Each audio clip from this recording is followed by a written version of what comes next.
I'm a psychiatric nurse, and early in my career, I worked at a residential mental health facility. One of our residents was an elective mute, which means that he couldn't talk, but there were no medical reasons as to why. He had spoken earlier in his life, and in fact seemed quite normal back then, with the exception of being close to 7 feet tall. He'd been raised in the Deep South and joined the military when he was 19, but one night he vanished.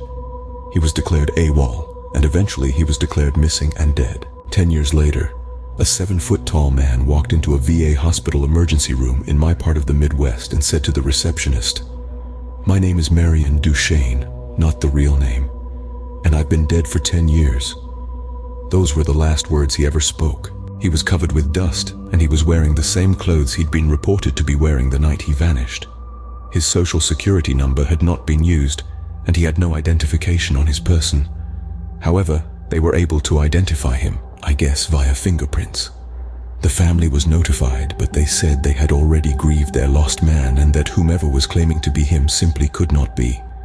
They demanded not to be contacted again." Marion paced all day, every day, moving his mouth that looked like talking or muttering, but no sound came out.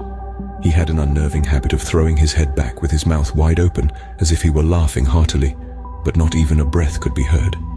If I talked to him, he appeared to listen, periodically throwing his head back in that laughter-mimicking way of his. Various medications were tried, but they did not affect him either positively or negatively.